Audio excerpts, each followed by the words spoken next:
அமைச்சர் ரமேஷ் குறித்து அவதூறு பரப்பிய நபர் தற்போது கைது செய்யப்பட்டு இருக்கிறார். கூடுதல் விவரங்களோடு இணைகிறார் செய்தியாளர் சாலமன். சாலமன், வணக்கம். கைது செய்யப்பட்டிருக்கக்கூடிய நபர் யார்? இந்த சம்பவம் குறித்து விரிவாக வரீங்க.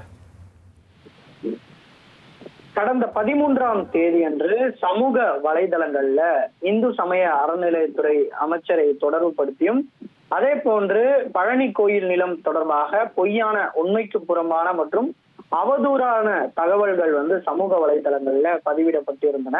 இந்த சமூக வலைதள பதிவானது பெருமளவுல வைரல் ஆகியது. குறிப்பாக அதுல சுமார் 100 கோடி அந்த மதிப்புடைய பழனி கோயில் நிலம் அமைச்சரோட உறவினருக்கு முறைகேடாக மாற்றப்பட்டதாக ஆதாரமற்ற குற்றச்சாட்டுகளை முன்வைத்து பொதுமக்களிடையே தவறான தகவலையும் குழப்பத்தையும் ஏற்படுத்தி அரசின் மீதான அவநம்பிக்கையும் உருவாக்கி பொதுமக்களை அரசுக்கு எதிராக தூண்டி பொது அமைதி மற்றும் பொது ஒழுங்கை சீர்குலைக்கும் வகையில அந்த சமூக வலைதளங்கள்ல பதிவுகள் வெளியிடப்பட்டிருந்தன.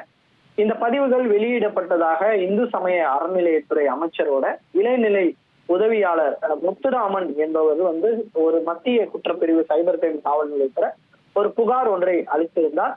புகாரின் மீது போலீசார் 3 பிரிவின் கீழே வழக்கு பதிவு செய்த நிலையில இந்த சர்ச்சைக்குரிய பதிவை யார் வெளியிட்டனர் என்பது குறித்து அதனுடைய ஐபி முகவரி எண்ணை வைத்து போலீசார் தீவிரமாக விசாரணை மேற்கொண்டதுல வினோத் சூரியகுமார் வயது 34 என்பவர் தான் இது போன்று அவதூறான பதிவுகளை சமூக வலைதளங்கள்ல பதிவு தெரிய வந்த அடுத்து அவரை போலீசார் கைது செய்தனர். கைது செய்யப்பட்ட அவரை சைதாப்பேட்டை நீதிமன்றத்துல ஆஜர்படுத்தி இவ்வழக்குல தொடர்புடைய பிற நபர்கள் மற்றும் சமூக வலைதள கணக்குகள் குறித்து தொடர்ந்து விசாரணை மேற்கொள்ளப்பட்டு வருவதாகவும், பொதுமக்கள் சமூக வலைதளங்கள்ல பரவக்கூடிய தகவல்களின் உண்மைத்தன்மையை உரிய ஆதாரங்கள் மூலம் உறுதி செய்யாமல் பொய்யான, அவதூறான அல்லது பொது அமைதிக்கு பாதிப்பு ஏற்படுத்தக்கூடிய பதிவுகளை உருவாக்கவோ பகிரவோ அல்லது பரப்பவோ வேண்டாம் என சென்னை காவல்துறை தரப்புல தெரிவிக்கப்பட்டிருக்கிறது.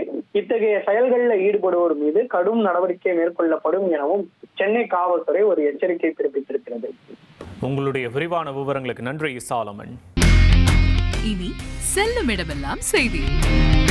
தந்தி டிவியின் வாட்ஸ்அப் சேனலை ஃபாலோ பண்ணினா செல்ல இருக்கும் இடமெல்லாம் செய்தி. இதோ QR கோட் இப்பவே ஸ்கேன் பண்ணுங்க, ஃபாலோ பண்ணுங்க.